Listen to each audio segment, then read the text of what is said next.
अल्हम्दुलिल्लाहि रब्बिल आलमीन वस्सलातु वस्सलामु अला सय्यिदिल अंबिया'i वल मुरसलीन व अला आलिहि व अस्हाबिहि अजमईन अम्मा बाद फ़अऊज़ु बिल्लाहि मिनश शैतानिर रजीम बिस्मिल्लाहिर रहमानिर रहीम क़ाल अल्लाहु तबारक व तआला फ़िल क़ुरआनिल अज़ीम इन्नल्लाह ला युग़य्यिरु मा बिक़ौमिन हत्ता युग़य्यिरु मा बिअन्फुसिहिम सदक़ल्लाहुल अज़ीम व सदक़ रसूलुहुन नबियुल अमीनुल मतीनुल मुबीनुल करीम व नहनु अला ज़ालिका लमिनश शाहिदीना वश्शाकिरीना वज़्ज़ाकिरीन वल्हम्दुलिल्लाहि रब्बिल आलमीन।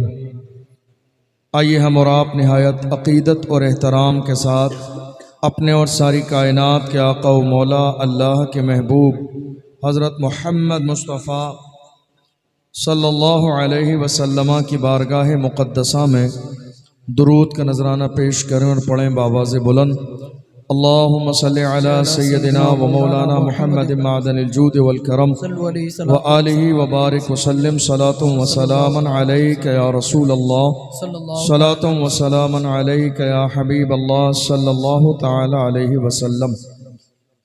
अल्लाह का लाख लाख शुक्र और उसका एहसान कि उसने हमें और आप सबको आज की इस अजीम शान महफिल में हाज़िर होने की तौफीक नसीब फरमाई।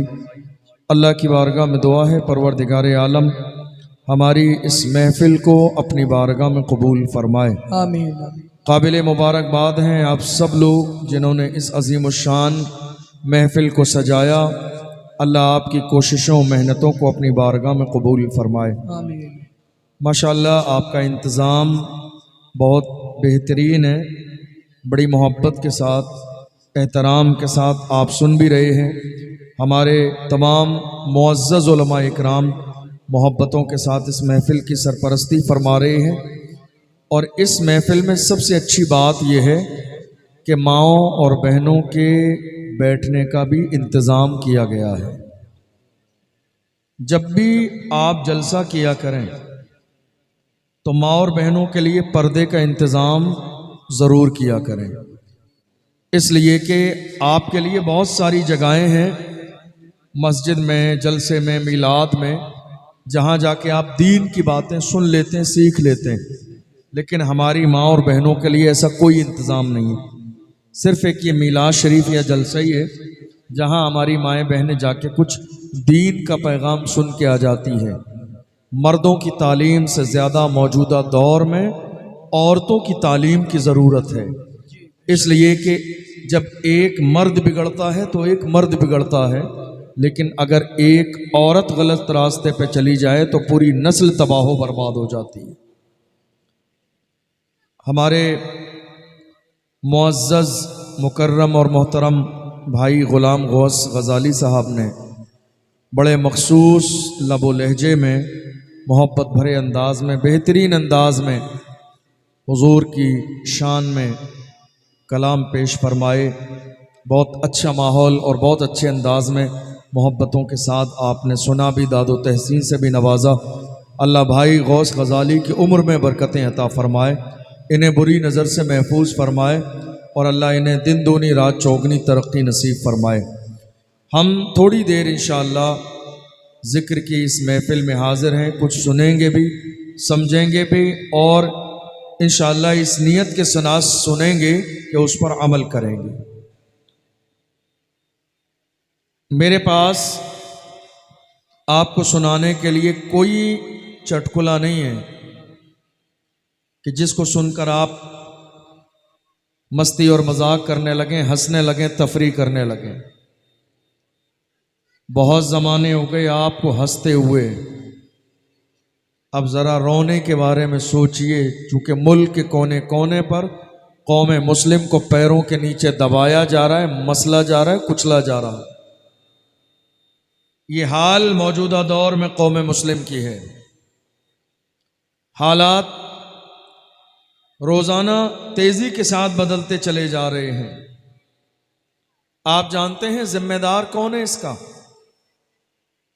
हमारे यहाँ एक बड़ी प्रॉब्लम है कि जब तारीफ की बात आती है तो हर शख्स आगे बढ़ के वो सेहरा तारीफ का अपने सर पे लेते हैं कि नहीं ये अच्छा काम मैंने किया। और जब कोई बुराई वाली बात आती है तो कोई शख्स आगे बढ़ के उसे कबूल करने के लिए तैयार नहीं होता है। माइक बिल्कुल ही ढंग का बोल नहीं रहा है। आज जिस तरह के हालात हिंदुस्तान की सरजमीन पर हैं, आप मोबाइल चलाते हैं, सोशल मीडिया के बहुत सारे अकाउंट्स भी आप यूज़ करते हैं। हमारे दरमियान बहुत सारे लोग न्यूज़पेपर भी पढ़ते हैं। तो जो इस वक्त मुल्क में हो रहा है वो ना आपसे छुपा हुआ है ना मुझसे छुपा हुआ है। समझ रहे हैं आप? कभी आपके जहन में ये ख्याल नहीं आया कि ये जो मुल्क के बदले हुए हालात हैं इनका जिम्मेदार आखिर कौन है? कभी ख्याल आया आपको इस बात का? बिल्कुल माइक खराब कर दिया इस बंदे ने।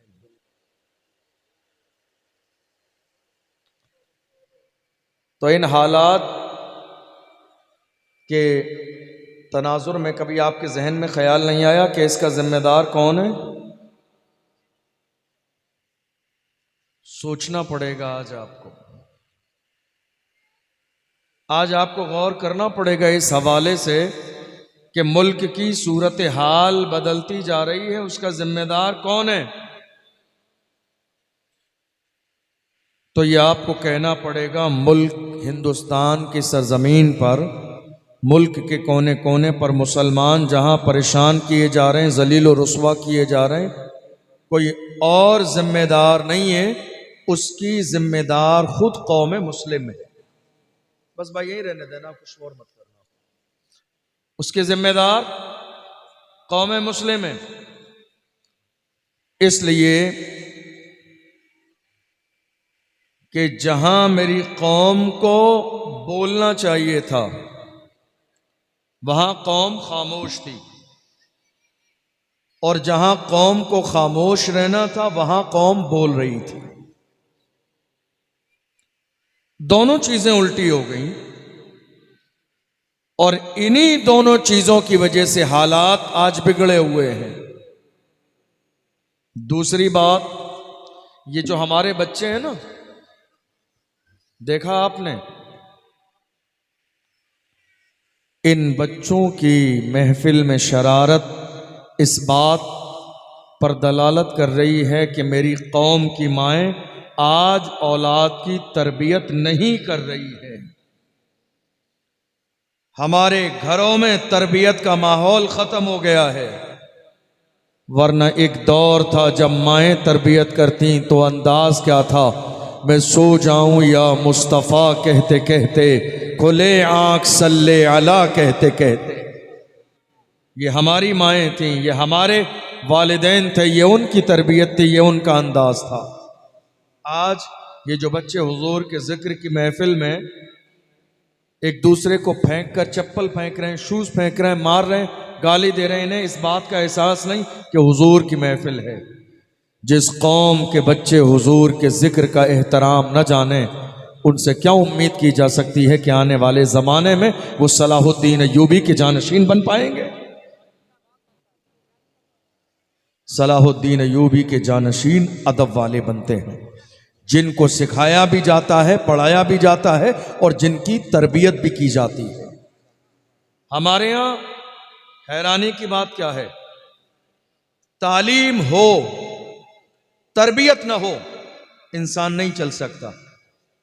तालीम है, डिग्रियां हैं, मगर तरबियत नहीं है, नहीं चल सकता। हैरानी की बात यह है, हमारे यहां न तालीम है न तरबियत है, दोनों ही चीजें नहीं है। फिर ये उम्मत पूछ रही है परेशानी की वजह क्या है, बिगड़े हुए हालात का जिम्मेदार कौन है, मुल्क के हालात जितने खराब हैं आखिर इनका जिम्मेदार कौन है? काश कि मेरी कौम को ये अंदाज़ा लग जाता कि हमें जो करना था वो हमने किया नहीं, और जो हमने किया है वो हमें नहीं करना चाहिए था, तो आज हालात ये नहीं होते, आज हालात बदल गए होते। लेकिन हैरानी की बात यह है, हालात दिन ब दिन बद से बदतर होते चले जा रहे हैं। और हैरानी की बात यह है कि हमें चैन से बिस्तर पर नींद आ जाती है। इतने बुरे हालात देखकर भी, इतने बुरे हालात देखकर भी आपको चैन की नींद आ रही है। मस्जिदें तोड़ी जा रही हैं और आपको चैन की नींद आ रही है। मदरसों पर कितनी जगह बिल्डोजर चला दिया गया, आपको चैन की नींद आ रही है। हमारे उलमा जेल की सलाखों के पीछे हैं और आपको चैन की नींद आ रही है। सलमान अजहरी साहब 8 महीने जेल में रहे और मेरी कौम को चैन की नींद आई। लोग सिर्फ इतना साथ दे रहे थे कि सोशल मीडिया पर मुफ्ती साहब का स्टेटस लगा रहे थे। इस कौम ने इससे ज्यादा साथ नहीं दिया है, इस कौम ने इससे ज्यादा साथ नहीं दिया है।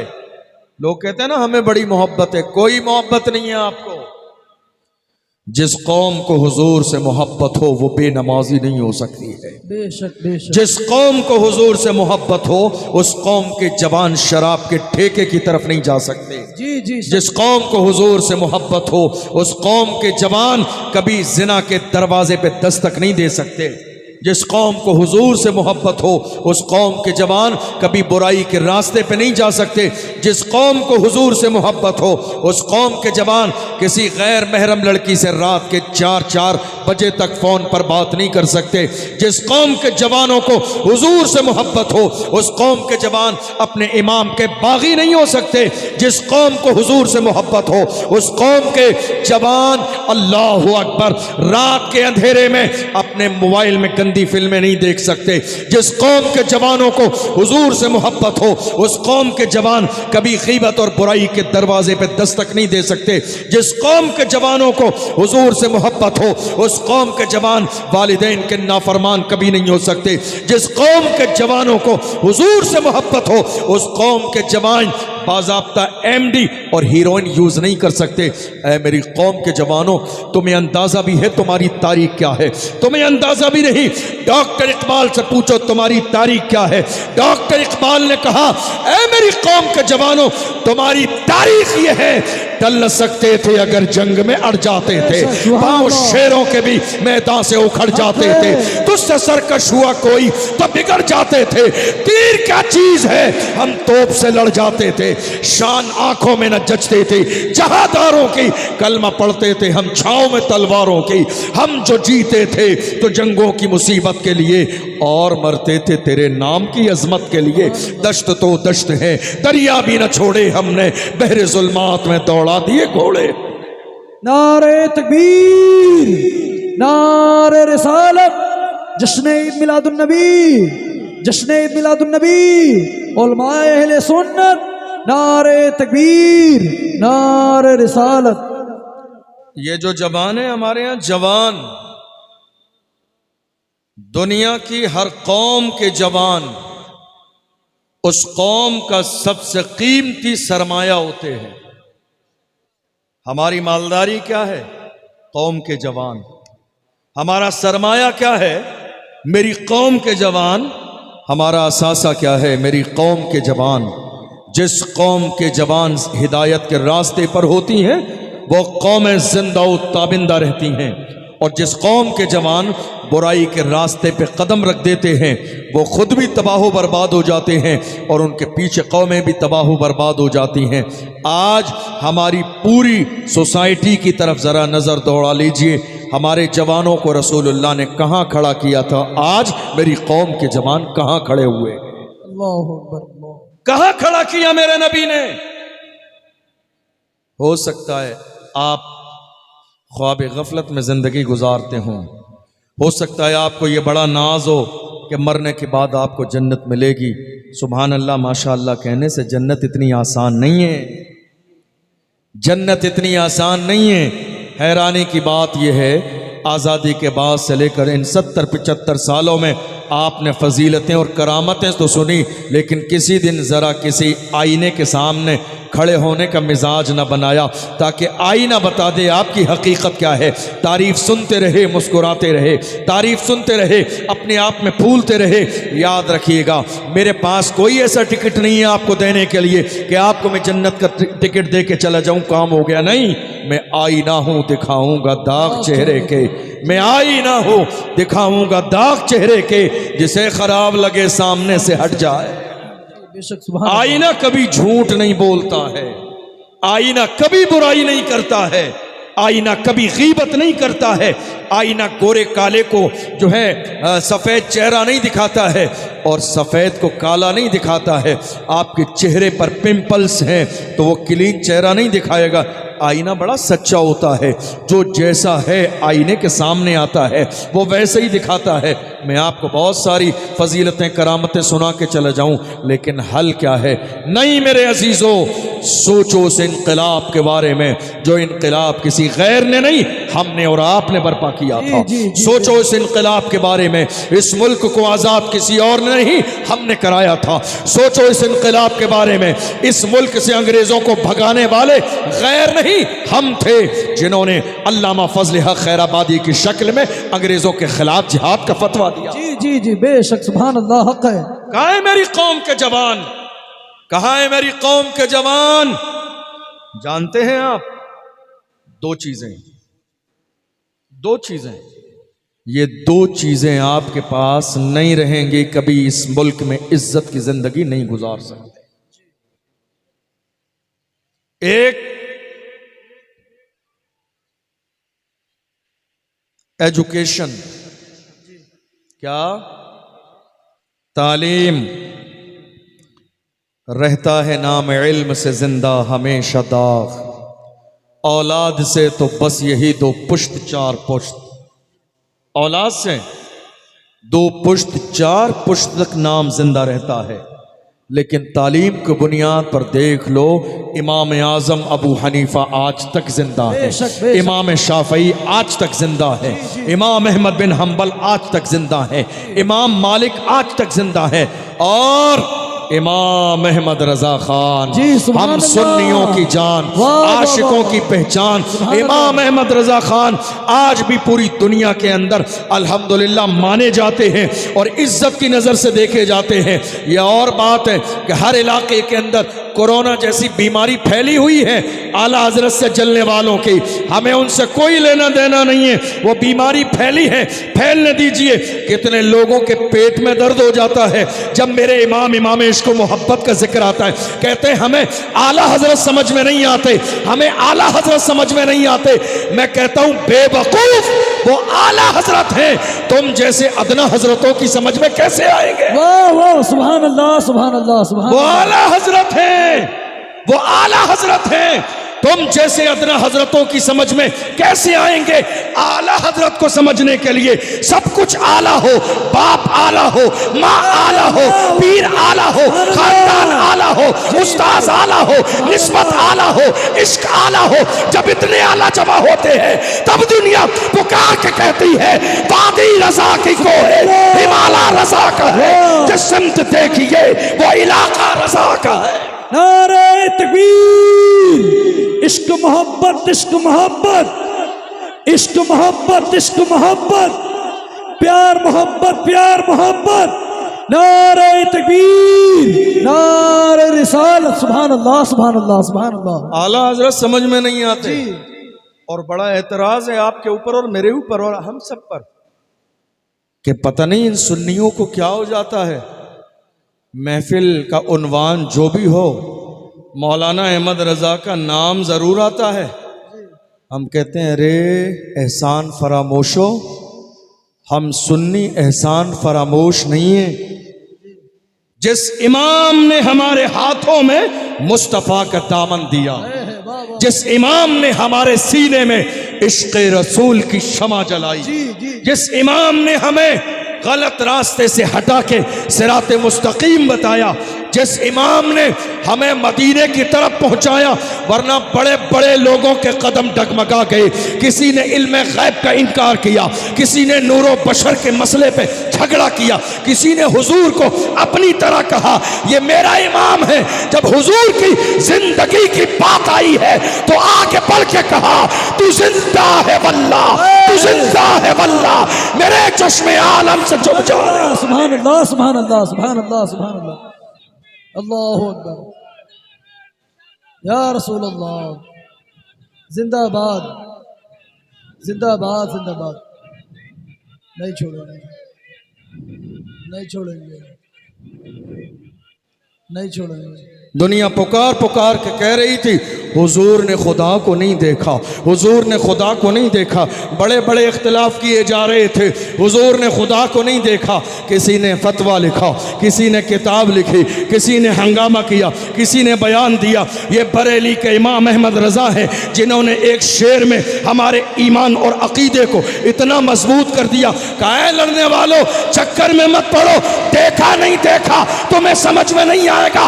अगर इश्क है मुस्तफा से तो पुकार के कहो और कोई गैब क्या तुमसे छुपा हो भला, जब न खुदा ही छुपा तुम पर करोड़ों दुरूद। सुभान अल्लाह, सुभान अल्लाह, सुभान अल्लाह, सुभान अल्लाह। इमाम अहमद रजा, इमाम अहमद रजा हुजूर के मौजज़ात में से एक मौजज़े का नाम इमाम अहमद रजा। बेशक बेशक, सुभान गौसे आजम की करामतों में से एक बड़ी करामत का नाम इमाम अहमद रजा है। गरीब नवाज के फैज़ान का नाम इमाम अहमद रजा है। मुजद्दिद अल्फसानी के जलवों का नाम इमाम अहमद रजा है। मेरे रजा क्या कहने, सुभान अल्लाह। देख लो, हमने मीर को पढ़ा है, हमने गालिब को पढ़ा है, हमने इकबाल को पढ़ा है, हमने जाबिर जाबिर को जो है जामी को पढ़ा है, मगर यकताई है, ये यकताई है इमाम अहमद रजा की। दुनिया के जितने पढ़ने लिखने वाले हैं, किसी ने एक जबान में हुजूर की तारीफ की है, किसी ने एक वक्त में 2 जबानों में हुजूर की तारीफ की है, किसी ने 3 जबानों में हुजूर की तारीफ की है, मगर तन्हा इमाम अहमद रजा है जो एक वक्त में 4 जबानों में तारीफ करके दुनिया से कहते हैं लम्यात नजीर कफी नजर मिसले तू न शुद्ध पैदा जाना, जगराज को ताज तुरा सरसू है तुझको शहे तो सरा जाना। अल बहरो अला वल मौजो तगा मन बेकसो तूफा होशुरबा मझधार में हूँ बिगड़ी है हवा मोरी नैया पार लगा जा। सुभान अल्लाह, सुभान अल्लाह, सुभान अल्लाह, बेशक। इमाम अहमद रजा जैसा इश्क कहाँ से लाओगे? आज तो जलने का, हसद करने का ये लेवल है। पहले तो कुछ पढ़े लिखे लोग आते थे, बज़ाहिर डिग्रियों वाले, अब तो डिप्लोमे वाले भी मैदान में आ रहे हैं। जी जी जी, अब तो डिप्लोमे वाले भी मैदान में आ रहे हैं। और लड़ किससे रहे हैं? मुकाबला किससे कर रहे हैं? रजा के शेरों से। किससे? रजा के शेरों से। अरे ने अंदाज़ा नहीं है, रजा के शेरों की शान ये है, वो जब निकलते हैं तो बड़े बड़े मुनाफिक अपने रास्ते बदल देते हैं, सुलह कुल्ली अपने रास्ते बदल देते हैं, हुजूर के दुश्मन अपने रास्ते बदल देते हैं। इसलिए कि ये इमाम अहमद रज़ा के शेर हैं और इमाम अहमद रज़ा की मकबूलियत का आलम ये है। देख लो जाके, आज हमारे यहाँ मुस्तफ़ा जान रहमत सलाम पढ़ा जाता है, ज़बान हमारी उर्दू है, सलाम मुस्तफ़ा जान रहमत उर्दू में है। हमने देखा है अफ्रीका के इलाकों में जहां उर्दू जबान चलती नहीं है, समझते नहीं है, मगर वो जब ये सलाम पढ़ते हैं उनसे कहा जाए तुम्हें समझ में नहीं आता, कहते जो भी हो अल्लाह ने इस कलाम में मजा बहुत रखा। सुभान अल्लाह, सुभान अल्लाह, मजा बहुत है इसमें। यह किसी और की वजह से नहीं है, हुजूर के इश्क की वजह से है, हुजूर की मकबूलियत की वजह से है। मेरे इमाम जब हमें और हमारे सीने को रोशन करने पे आते हैं तो अकीदा बयान करते हैं, सबसे औला वो आला हमारा नबी, सबसे बाला वो बाला हमारा नबी, अपने मौला का प्यारा हमारा नबी, दोनों आलम का दूल्हा हमारा नबी, जिसके तलवों का धोवन है आबे हयात है वो जाने मसीहा हमारा नबी। सारे अच्छों में अच्छा समझिए जिसे है उसे अच्छे से अच्छा हमारा नबी, सारे ऊंचों में ऊंचा समझिए जिसे, है उस ऊंचे से ऊंचा हमारा नबी। गमजदों को रजा मुजदीजे के है, बेकसों का सहारा हमारा नबी। बेशक सुभान अल्लाह सुभान इमाम अहमद रजा। तो आज हमारे ऊपर और आपके ऊपर एतराज, क्या बात है, आपकी हर महफिल में आला हजरत का जिक्र आता है, कैसे नहीं आएगा, कैसे नहीं आएगा। जिसके दिल के दरवाजे पर इमाम अहमद रजा दस्तक दें, पहरेदार हों, वहां न राफिजियत दाखिल होती है, न नासिबियत दाखिल होती है, न खारिजियत दाखिल होती है। अल्हम्दुलिल्लाह हमारी किस्मत है कि हमारे दिलों पर इमाम अहमद रज़ा की मोहब्बत का पहरा है। इसीलिए अल्हम्दुलिल्लाह हम बड़े फ़ख्र के साथ कहते हैं, न राफिजी हैं न नासिबी है, हमारी मोहब्बत का हाल ये है। अहले सुन्नत का है बेड़ा पार अस्हाबे हुजूर, नज्म है और नाव है इतरत रसूलुल्लाह की। मैं अर्ज़ कर रहा था, मौजूदा दौर में मुल्क की हालात को देखने के बाद दो चीज़ें हैं जिन पर मेरी कौम ने आज़ादी के बाद से लेकर आज तक तवज्जो नहीं दी, और इसी बुनियाद पर हालात बिगड़ते चले जा रहे हैं। और अगर आज तवज्जो नहीं दी गई तो हालात और बिगड़ेंगे। एक चीज़ एजुकेशन, दूसरी चीज़ मुल्क की मौजूदा सियासत। दो चीज़ें जिन पर तवज्जो मेरी कौम ने नहीं दी, हालात बिगड़ गए। मैं आपको बताऊं बड़ी माजरत के साथ, आज हमारे एक गांव में 10 मदरसे हैं। कितने? अगर सबको दीन का काम करना है तो क्या ये मुमकिन नहीं है कि अगर वाकई अल्लाह को राज़ी करने के लिए काम करते हैं तो ये 10 लोग मिलकर एक बड़ा अहले सुन्नत का मरकज़ बना लें? क्या ये मुमकिन नहीं है? क्या ये मुमकिन नहीं है कि 10 लोग मिलकर? हैरानी की बात यह है, उन 10 में भी हर एक दूसरे की टांग खींचने में लगा है, हर एक दूसरे की बुराई करता है, हर एक दूसरे की गीबत करता है, हर एक दूसरे की मुखालिफत करता है, हर एक दूसरे को नीचा दिखाने की कोशिश कर रहा है, अपनों ही की टांग खींची जा रही है। फिर कहते हैं ज़माना बहुत ख़राब है, ज़माना बहुत ख़राब है। हज़रत मौलाए कायनात फरमाते हैं, ज़माने को गाली न दो, ज़माना हमसे है, हम ज़माने से नहीं है। ये तो धोखा है, धोखा। बुराई आप कर रहे हैं, गाली ज़माने को दे रहे हैं। नहीं, ये ज़माना हमसे है। हम क्या कर रहे हैं, कहाँ खड़े हैं? जितना हमारे गांव के अंदर 10 मदरसे चलाने की प्लानिंग है, काश इन 10 मदरसों में हमारी बेटियों के लिए पर्दे वाला सिर्फ एक कॉलेज बन जाए। एक कॉलेज बेटियों के लिए पर्दे वाला। अल्लाह की इज्जत की कसम, कर्नाटका की सरजमीन पर हमारी बहन मुस्कान को जिल्लत के साथ दरवाजे पे बैठकर अपने हक का मुतालबा न करना पड़े। 1 साल पहले देखा नहीं आपने, कर्नाटका की सरजमीन पर हमारी एक बहन मुस्कान को कॉलेज से बाहर सिर्फ इसलिए निकाल दिया गया, कहा एग्ज़ाम देना है, हिजाब हटाना पड़ेगा, नकाब हटाना पड़ेगा, पढ़ना है, कॉलेज में जाना है, हिजाब हटाना पड़ेगा। हैरत की बात है, अल्लाह सलामत रखे मुस्कान के वालिदैन को, जिनकी तरबियत ऐसी थी, उसने कहा एग्जाम छोड़ना गवारा है, हिजाब छोड़ना गवारा नहीं है। एग्जाम छोड़ना गवारा है। ऐसी बेटियां उन घरों में पैदा होती हैं जहां वालिदैन नेक होते हैं, परहेजगार होते हैं, तहज्जुद गुजार होते हैं, हलाल खाने वाले होते हैं, हराम खाने वाले नहीं होते। वहां ऐसी बेटियां पैदा होती हैं। आज हमारे यहां ये हालात क्यों पैदा नहीं हो रहे हैं? क्यों ऐसे हालात नहीं बन रहे हैं? जितनी तवज्जो मेरी कौम की आज हर इलाके में मदरसे पर है, काश के पूरी कौम की मदरसों के साथ अपनी बेटियों के लिए पर्दे वाला एक कॉलेज बनाने पर हो जाए तो हालात बदल जाए। आप यही मौजूद रहते, जिस्मानी तौर पर, रूहानी तौर पर गौसे पाक की तरह कई जगह हाजिर हो जाते। अल्लाह सलामत रखे हमारे उलमा इकराम को। तो आज जरूरत इस बात की है कि हम जरा सा सोचें कॉलेज के बारे में। किसके लिए? बेटियों के लिए। आपको शायद अंदाजा नहीं, 4-5 साल का रिकॉर्ड बता रहा हूं आपको। सर्वे के मुताबिक हमारी कई लाख बेटियां मुर्तद हो चुकी हैं, कई लाख बेटियां इस्लाम छोड़ चुकी हैं, कई लाख बेटियां किसी गैर के दरवाजे पे जा चुकी हैं, कई लाख बेटियों ने किसी गैर से शादी कर ली, कई लाख बेटियां अपने माँ बाप की इज्जत को पैरों के नीचे रौंद कर जा चुकी हैं। मुझे बताइए जिम्मेदार कौन है आज? आप क्या सोच रहे हैं क़यामत के दिन आपसे सवाल नहीं होगा?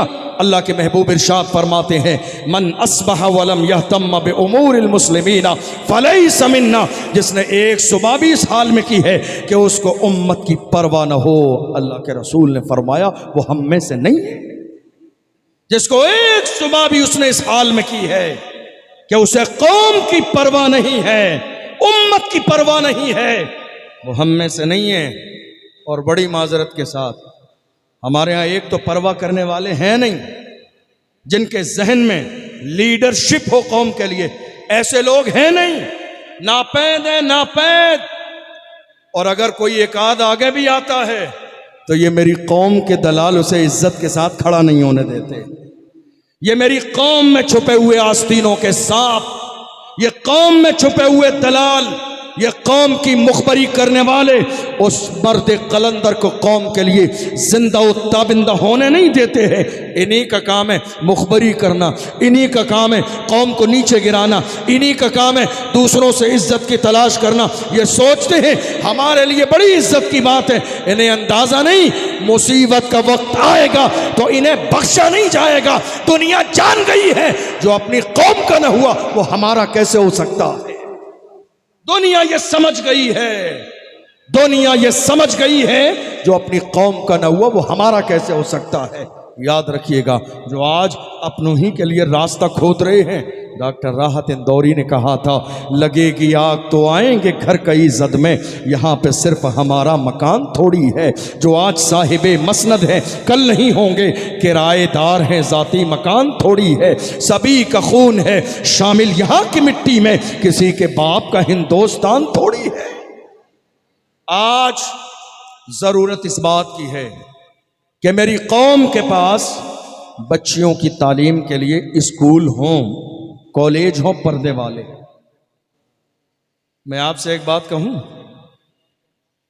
लंगर अगर हल्का करेंगे तो क़यामत के दिन सवाल नहीं होगा। कौम की एक बेटी मुर्तद हो गई है तो क़यामत के दिन सबको जवाब देना पड़ेगा। अगर उर्स जरा हल्का हो जाएगा तो क़यामत के दिन जवाब देना नहीं पड़ेगा।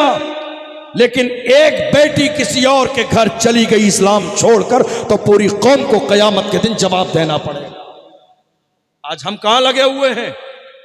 हमने मुस्तहब काम को अपने ऊपर फर्जो वाजिब कर लिया है और अल्लाह ने जो फर्जो वाजिब हमारे ऊपर किया है हमने उसे नजरअंदाज कर दिया है। हमारी सारी तवज्जो कहां है? उर्स पर, कव्वाली पर, चादर शरीफ पर, लंगर शरीफ पर, खाने पीने पर, इन सारी चीज़ों पर तवज्जो है। दुनिया का कोई आलिम इन चीज़ों से रोकता नहीं है, मना नहीं करता है। हमारे उलमा कहते हैं कीजिए, जो इसकी लिमिट है, जो शरीयत ने लिमिट मुकर्रर की है उस लिमिट के साथ कीजिए। लेकिन कोशिश कीजिए कि पहले बेटियों के लिए पर्दे का स्कूल और कॉलेज बनाइए ताकि आने वाले ज़माने में हमारी बेटियों के ईमान पर डाका न डाल सके कोई, ताकि हमारी बेटियों को कोई गुमराह न कर सके, ताकि हमारी आने वाली नस्ल तबाह बर्बाद न हो जाए। ये ज़रूरत मौजूदा दौर की है, ये उम्मत की ज़रूरत है, ये कौम की ज़रूरत है। मगर अफसोस कि आज इस तरफ सोचने वाला एक शख्स भी नहीं। आपको एक बात बताऊं आपकी मालूमात के लिए, मैं दारुल इफ्ता में बैठता हूं, सुबह से शाम तक लोगों के मसाइल आते हैं, बहुत सारे लोग आते हैं। आपकी मालूमात के लिए बताऊं, फॉर एग्जाम्पल सुबह से लेकर शाम तक अगर 100 मसले आते हैं तो 90 मसले उसमें तलाक के होते हैं। बात समझ में आ रही है आपके? नहीं आ रही है? मेरे पास आपको सुनाने के लिए चटकुले नहीं हैं, हकीकत जानिए मेरी कौम आज कहां खड़ी हुई है। जिम्मेदारी है आपकी ये। आप जानते हैं ये तलाक का गिराफ इतना बढ़ कैसे गया है? सिर्फ तालीम न होने की बुनियाद पर। जब बेटियां बाकिरदार होती थी तो उनके वालिदैन उन्हें घर से रुखसत करते वक्त कहते थे, बेटी तू जा रही है, अब तेरा जनाजा ही उस घर से निकलेगा। ये हाल होता था उस जमाने में। आज हाल ये है कि खुद बेटियों को बागी करने वाले खुद उसके वालिदैन हैं। मुझसे आप सवाल करेंगे कि जो इतनी तलाक़ें आज के ज़माने में हो रही हैं उसका जिम्मेदार कौन है, वजह क्या है? आपको मालूम है, जब तलाक की नौबत आती है तो एक फैमिली जब हमारे पास आती है शिकायत लेकर के, सिचुएशन ये है, तो हम दूसरी फैमिली को भी बुलाते हैं और उस पूरे केस का मुआयना करते हैं ताकि इनके टूटने वाले घर को जोड़ा जा सके, किसी अंदाज में इनका माहौल बन जाए अगर मुमकिन हो। आपको मालूम है, जब सारी बातों का मुआयना किया जाता है, मैं आपको बता रहा हूँ बड़ी माजरत के साथ सच्ची बात, जहाँ तक मैंने देखा 90% बेटियों का घर बिगड़वाने में अगर हाथ है तो वो लड़की की मां का हाथ है। 90%। बहुत सारी माएं और बहनें यहां बैठी होंगी हाथ जोड़ के, मुझे अपनी औलाद समझ के माफ करें, लेकिन हकीकत यही है। बात समझ में आ रही? आप कहेंगे वो कैसे? अल्लाह का कुरान कहता है, अर्रिजालु कव्वामून अलन निसा, मर्द औरत पर हाकिम है, मर्द हाकिम है औरत पर। मगर आज शादी के बाद भी हमारे समाज की एक मां यह चाहती है कि ससुराल में भी हुकूमत मेरी चले, मेरी बेटी के घर में भी हुकूमत मेरी चले, मेरी बेटी के घर में भी बात मेरी मानी जाए, मेरी बेटी मेरी मर्जी के मुताबिक आना जाना करे, मेरी मर्जी के मुताबिक जिंदगी गुजारे। हैरानी की बात यह है, आज कितनी तलाक़ें सिर्फ इस बुनियाद पर हो गई कि शादी हो जाने के बाद एक माँ ने अपनी बेटी को फ़ोन करना शुरू किया तो 4 घंटे 6 घंटे तक मायके से माँ फ़ोन करती है, बेटी ससुराल में सारे कामों को छोड़कर 6 घंटे 10 घंटे तक फ़ोन पर लगी होती है बात करते हुए। मुझे बताओ ये बात कितने दिन शौहर और उसके घर वाले बर्दाश्त करेंगे? नए दिनों में 4 दिन 6 दिन 8 दिन 10 दिन, जो कि इंसान वो भी है, नफ्स उनके अंदर भी है, दिल उनके अंदर भी है, बुरा उन्हें भी लग सकता है, माहौल उनके ज़रिए भी ख़राब हो सकता है। ये सारी वजूहात हैं आज घर तोड़वाने की। और जरा और गौर से सुनिए, आज कितने माँ बाप ऐसे हैं, जब बेटियां रुखसत की जाती हैं, समाज हमारा इतना बेकार क्यों होता चला जा रहा है? जिम्मेदार कौन है? जिम्मेदार कौन है इस बात का? जब बेटियां रुखसत होती हैं तो हमारे यहां क्या कहा जाता है मालूम है? परेशान ना होना, घबराना नहीं, जरा सी कोई बात हो हमें फोन करना, हम वहीं आ जाएंगे। ये एक जुमला, जरा गौर से सुनिए मेरी बात, ये एक जुमला आपकी बेटी के घर को तबाह बर्बाद करने के लिए काफी है। ये एक जुमला आपके समाज को बर्बाद कर रहा है। आप जानते हैं क्यों? आपने अपनी बेटी को बाज़ाब्ता सपोर्ट दे दिया कि नहीं तू जैसा भी कर, सही कर या गलत कर, हम तेरे साथ हैं। अल्लाह के महबूब ने ऐसा नहीं किया। हुजूर ने जब खातून जन्नत को रुखसत किया था, अल्लाह अकबर, ऐसी बेटी न हुई है न क़यामत तक हो सकती है। महबूब की बेटी, फ़ख्रुल मुरसलीन की बेटी, सैयदुल अंबिया की बेटी, जिस बेटी की शान ये है, हदीस में है, इज़ा दखलत अलन नबी सल्लल्लाहु अलैहि वसल्लम फ़क़ाम इलैहा फ़क़ब्बलहा व अजलसहा फ़ी मजलिसिही। जिस बेटी की शान ये है, जब आती है मेरे नबी इस्तक़बाल के लिए खड़े हो जाते हैं। किसी और की बेटी नहीं है, पैगंबर की बेटी है। जब आती है मेरे नबी खड़े हो जाते हैं इस्तक़बाल के लिए, अपनी जगह पे बिठाते हैं, पेशानी चूमते हैं, हाथ चूमते हैं और ऐलान करते हैं, फातिमा तो बिदअतु मिन्नी, ये मेरी फातिमा मेरे जिगर का टुकड़ा है। और जब जाती हैं तो मेरे नबी इस्तक़बाल के लिए खड़े हो जाते हैं। जब शादी हुई और अल्लाह के महबूब ने रुखसत किया तो जानते हो क्या कहा? फातिमा, अली को नाराज ना करना। ये माइक ही नहीं से चल रहा, आपका आवाज ही नहीं समझ में आ रही। फातिमा, अली को नाराज नहीं करना। और कोई ऐसा अली से मुतालबा नहीं करना जिसको वो पूरा ना कर सके, कोई ऐसा मुतालबा नहीं। आप जरा मुझे बताइए, हुजूर ने ये जुमला कहा, अली का दिल ना दुखाना, करोड़ बार माज़ अल्लाह, क्या खातून जन्नत ऐसा कर सकती है?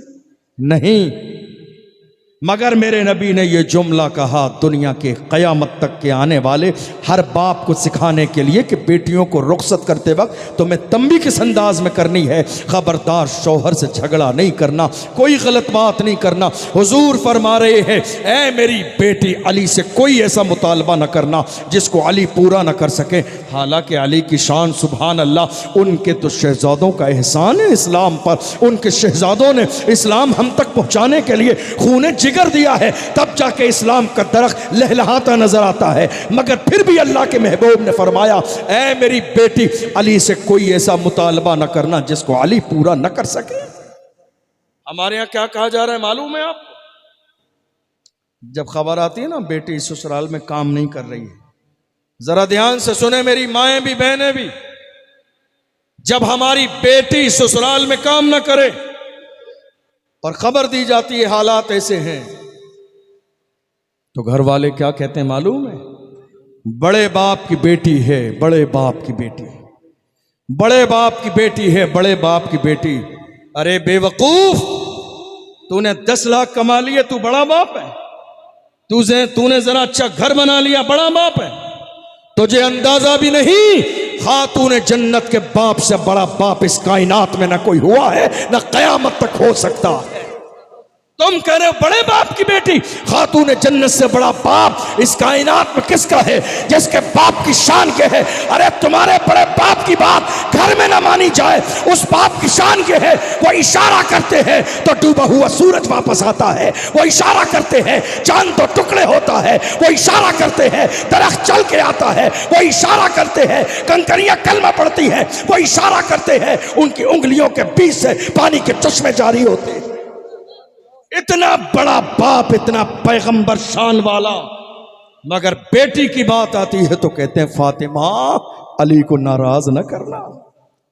हमारा घर क्यों न बिगड़े, हमारे घर का मिजाज और माहौल क्यों ना खराब हो, क्योंकि हम अपनी बेटियों की तरबियत नहीं कर रहे हैं। कोई तरबियत नहीं है हमारे यहां, कोई तरबियत नहीं है जर्रे के बराबर। और अगर किसी बुनियाद पर हमारी बेटी नाराज हो जाए और नाराज होके घर आ जाए, होता क्या है मालूम है आप? दामाद आया बुलाने के लिए 10 बार, मगर अफसोस कि ये हमारी माओं की नाक का मसला है, जो 10 बार दामाद बुलाने के लिए आ गया मगर भेजने के लिए राजी नहीं है। क्या कहा जा रहा है मालूम है? और आने दो, नाक रगड़ने दो इसे दरवाजे पर, जब 20 बार आएगा तो इसकी अकल ठिकाने लगेगी। मैं ये बात इसलिए कह रहा हूं चूंकि दारुल इफ्ता के हालात मुझे मालूम है, कितने घर टूट रहे हैं आपको अंदाजा नहीं। आपको सिर्फ आपके घर की खबर है, एक मस्जिद के इमाम को पूरी कौम की फिक्र होती है और पूरी कौम की खबर होती है। मालूम है आपको? 20 बार वो बुलाने आ गया, भेजा नहीं, लेकिन 20 बार आने के बाद उसकी भी अपनी एक इज्जत है। वो लड़की उसके दिल से उतर गई, कसम खा ली अब जिंदगी में कभी इसके दरवाजे पे बुलाने नहीं जाऊंगा। अब जब वो बुलाने नहीं आया, 2 महीने 3 महीने गुजरे, अब इन्हें तलाश है कोई तावीज करने वाला बाबा मिल जाए कि दामाद को तावीज करके हमारे दरवाजे पे बुलाया जाए। अब जब उसने आना छोड़ दिया तो किसी ताबीज वाले की तलाश है कि ताबीज कराओ दामाद के लिए। वो बुलाने आए बेटी के लिए, जब 20 बार बुलाने आया, तुम्हें हया नहीं आई जर्रे के बराबर? शर्म नहीं आई? तुमने अपनी बेटी को घर पे बिठा लिया। और बड़ी बेवकूफ़ हैं हमारी वो बेटियां, अल्लाह अकबर, जिन्हें अपना फ्यूचर नज़र नहीं आता है, मुस्तकबिल नज़र नहीं आता है। मैंने तो एक बेटी ऐसी भी देखी है जिसकी माँ और बाप ने उसका घर बिगड़वा दिया, ला के रख लिया, नहीं नहीं ससुराल नहीं जाना है, इसको दामाद को थोड़े दिन परेशान करना है। दामाद से भी बिगाड़ ली बात, और इधर थोड़े दिन के बाद माँ और बाप दोनों का इंतकाल हो गया। अब वो बेटी तो बीच में खड़ी रह गई, ना खुदा ही मिला ना विसाले सनम, ना इधर इधर के रहे ना उधर के रहे। अब ये जो भाई है घर में रखने के लिए तैयार नहीं, भाभी है वो खाना खिलाने के लिए तैयार नहीं, तब जाकर रो रही है काश मेरे अपने शौहर के घर 4 बातें सुन ली होती। इसलिए कि बेटी की अगर इज्जत है तो मायके में नहीं ससुराल में है। चाहे भूखी रहे, प्यासी रहे, परेशान रहे, या सोने का लुकमा खाए या बिल्कुल दाल से रोटी खाए, फटा लिबास पहने, मगर बादशाह भी ऐसा नहीं है जो अपनी बेटी को मायके में रख सकता हो। कहां हो आप? जिंदगियां बर्बाद हो रही हैं, घर बर्बाद हो रहे हैं, समाज तबाह बर्बाद हो रहा है। और ये किसी के घर का मसला नहीं है, ये हर किसी के घर का मसला है, ये हर किसी के घर का मसला है। आज मेरी कौम समझने के लिए तैयार नहीं। याद रखिएगा, मैं आपके सामने बहुत लंबी चौड़ी हाई फाई बात कर दूं, आप सुन के सुभान अल्लाह माशाअल्लाह करके चले जाएंगे, लेकिन रिजल्ट क्या आएगा, नतीजा क्या आएगा? नहीं, ये जलसे इसलिए किए जाते हैं ताकि हम अपनी ज़िंदगी को इस्लाम के दायरे में गुजारें, हुजूर की सुन्नत के मुताबिक गुजारें, पैगम्बर आज़म सल्लल्लाहु अलैहि वसल्लम के बताए हुए रास्ते के मुताबिक गुजारें। आपको मालूम है अल्लाह के महबूब सल्लल्लाहु अलैहि वसल्लम पर और इस्लाम पर कुछ लोगों ने एतराज़ किया। उन्होंने कहा इस्लाम औरत की इज्जत नहीं करता है। ये एतराज है इस्लाम पर। क्या है एतराज? इस्लाम औरत की इज्जत नहीं करता है। उनसे पूछा गया इस्लाम औरत की इज्जत क्यों नहीं करता?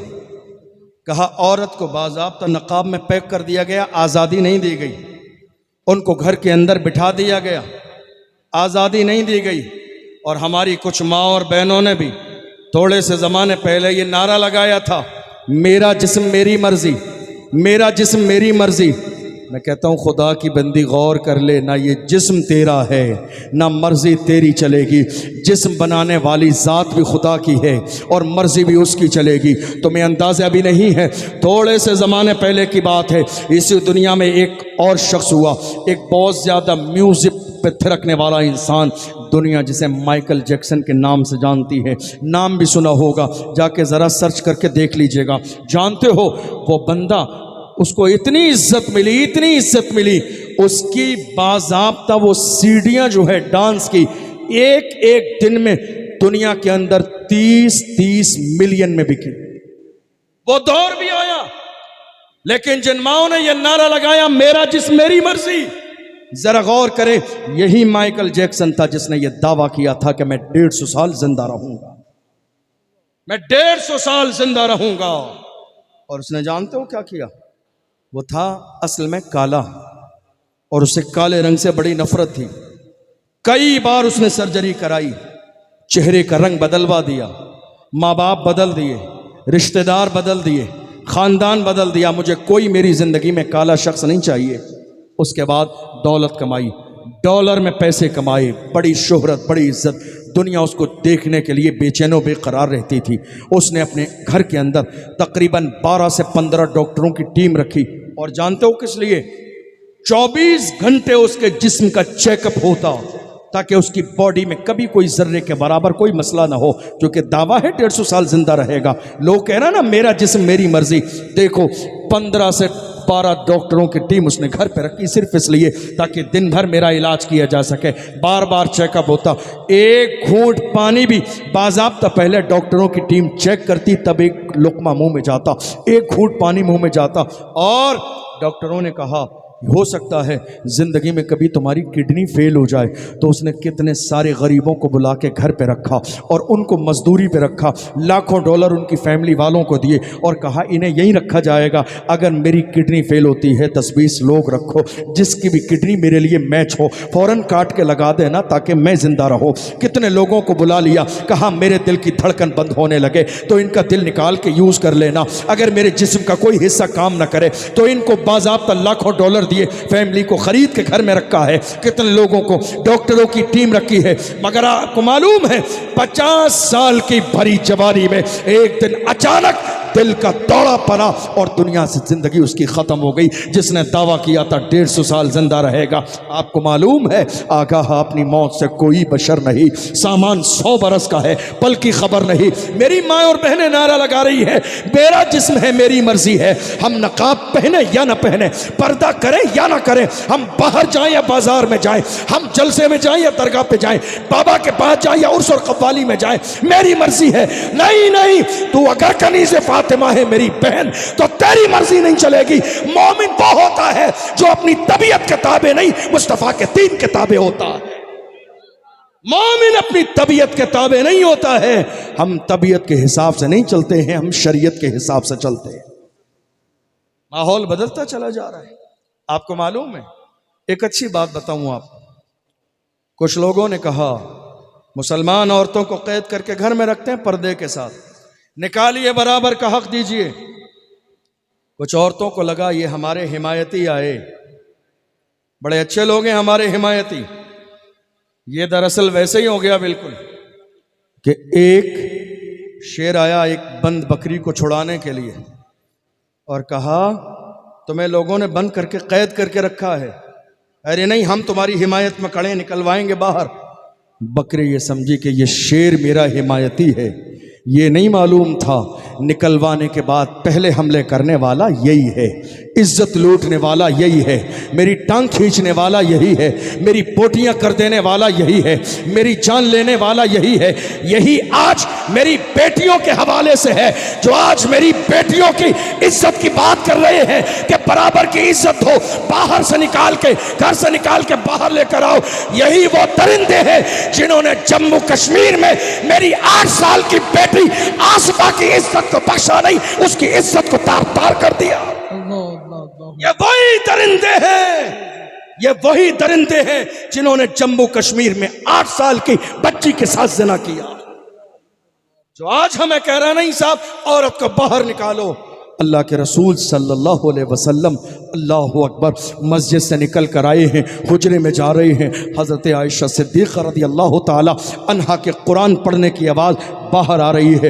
हुजूर ने दीवार पर गौर किया, कहीं दीवार में सुराख तो नहीं है जो दीवार के अंदर से आ रही है। मेरे आका ने मिट्टी ली, थोड़ा सा पानी लिया और बाज़ाब्ता दीवार को मेरे रसूल ने लेस दिया ताकि ऐसा ना हो कोई सुराख हो और अंदर से आवाज़ आयशा की बाहर आती हो। और जब अंदर गई अल्लाह के रसूल ने इरशाद फरमाया, खफ़िफ़ सौतक या आयशा, आयशा आवाज़ हल्की कर ले, इसलिए कि जिस तरह तेरे चेहरे का पर्दा है वैसे ही तेरी आवाज़ का भी पर्दा है।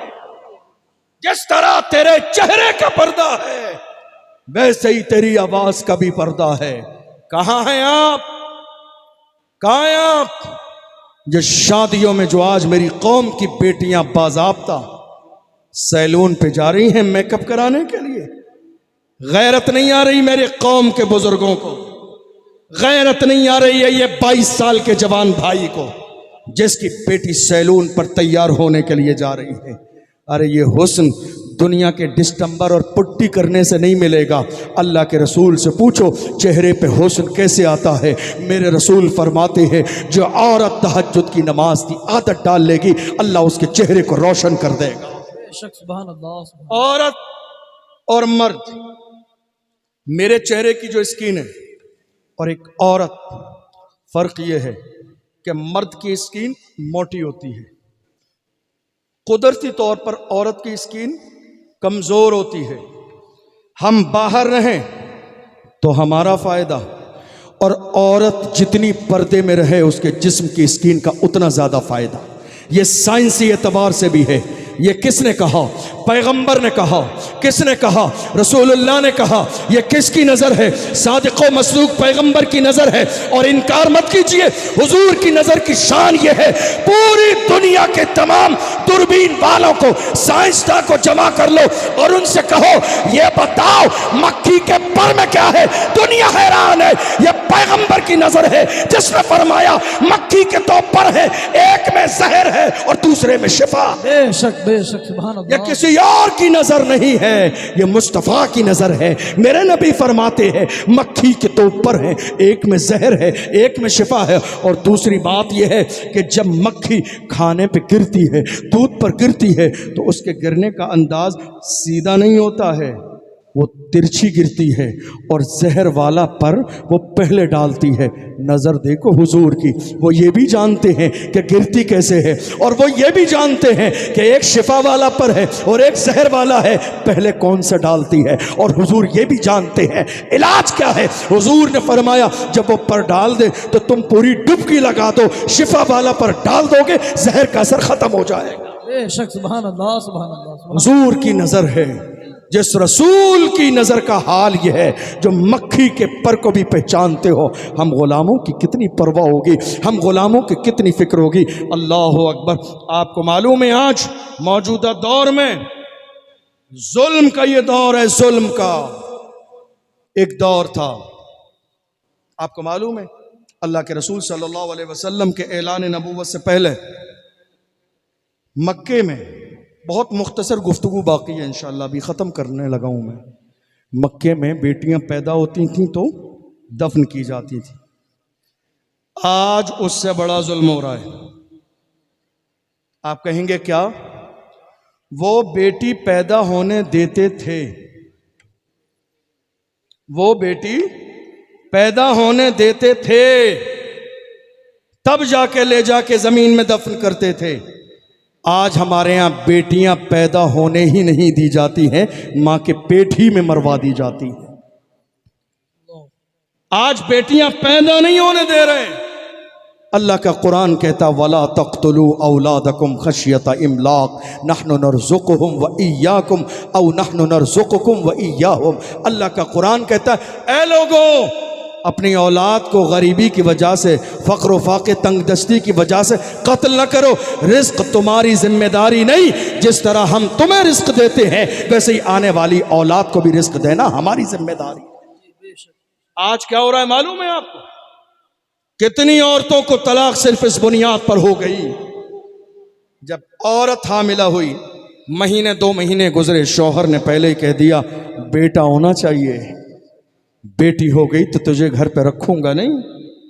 ये जो बात उसके जहन पर गालिब आ गई और वो औरत डिप्रेशन का शिकार हो गई। 9 महीने तक इलाज हो रहा है। डॉक्टर क्या कह रहे हैं? नहीं साहब कोई बात नहीं है, कोई बात नहीं है, कोई बात नहीं है। हाँ भाई कोई बात नहीं है, दवा गोली की ज़रूरत नहीं है, ये डिप्रेशन है। शौहर के उस जुमले का कि उस जालिम ने कहा बेटा होना चाहिए, बेटी हुई तो तलाक दे दूंगा। याद रखना अल्लाह का कुरान कहता हुवल्लज़ी युसव्विरुकुम फिल अरहाम कैफ़ यशा। वो खुदा की ज़ात है जो माओं के रहमों में वो बनाता है जिस तरह चाहता है। वो चाहता है तो बेटा होता है, वो चाहता है तो बेटी होती है। औरत के चाहने से कुछ नहीं होता, हत्ता कि उसके चाहने की शान यह है जब वो चाहता है बगैर माँ बाप के आदम को भेजता है, और वो चाहता है तो बगैर बाप के ईसा को पैदा कर देता है।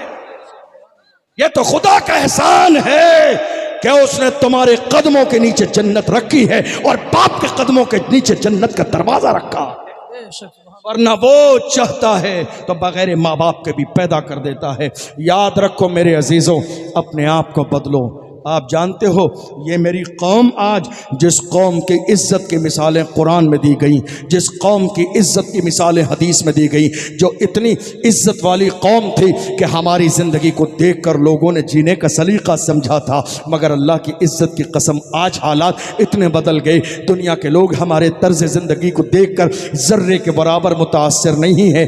याद रखिएगा किसी समझदार ने कहा था तरीक़े मुस्तफ़ा को छोड़ना है वजह बर्बादी, इसी से कौम दुनिया में हुई बेइक़्तिदार अपनी, हमें करना है शहंशाह बता की रजा जोई, वो अपने हो गए तो कुव्वते परवरदिगार अपनी। दुनिया ने एतराज़ किया इस्लाम औरत को इज्जत नहीं देता है। हमने कहा सुनिए, एक औरत की जिंदगी में 3 मरहले हैं। तवज्जो है आपकी? जी सबकी तवज्जो है? जरा एक बार हाथ उठा के कहिए या रसूल अल्लाह। या हबीब अल्लाह, या हबीब अल्लाह, या हुसैन। या हुसैन। एक औरत की जिंदगी में 3 मरहले हैं। पैदा होने के बाद बेटी है या बहन है किसी की, शादी होने के बाद बीवी है, और जब औलाद हो जाए तो मां है। इस्लाम ने हर मरहले में अलग अलग इज्जत दी है, अलग अलग इज्जत दी है। हुजूर ने फरमाया बेटी है तो बाप के लिए रहमत है, बीवी है तो शौहर के लिए नेमत है, और माँ है तो इसके कदमों के नीचे जन्नत है। अल्लाह अल्लाह, सुभान अल्लाह। बेटी है, जी, बेटी है, बेटी है, बेटी है तो बाप के लिए रहमत, बहन है तो बाप और भाई के लिए रहमत, बीवी है तो शौहर के लिए नेमत। के निकाह हो जाने के बाद इंसान का ईमान मुकम्मल हो जाता है, उसकी नजरें झुक जाती हैं, उसका नफ्स कंट्रोल में आ जाता है। इसीलिए कहा बीवी है तो शौहर के लिए नेमत है, और जब ये मां बन जाए तो इसी के कदमों के नीचे जन्नत है। बेशक। 3 मरहले अलग अलग। बेटी है तो बाप के लिए रहमत। किसी ने कहा या रसूल अल्लाह, अल्लाह के रसूल खातून जन्नत से मोहब्बत फरमा रहे थे। एक जानिसार ने कहा, आंखों में आंसू आ गए। हुजूर ने फरमाया क्या हुआ? या रसूल अल्लाह, मैंने जब कलमा नहीं पढ़ा था उस ज़माने में मैंने अपनी बेटी को ज़मीन में ज़िंदा दफन कर दिया था। आज मुझे एहसास है काश कि मेरी बेटी ज़िंदा होती, काश कि मेरी लख्ते जिगर नूरे नज़र ज़िंदा होती। मैं अपने सीने से लगाता, उसका हाथ पकड़ता, पेशानी चूमता, मैं घर जाता, वो मेरे लिए इस्तकबाल के लिए दरवाजे पे खड़ी होती।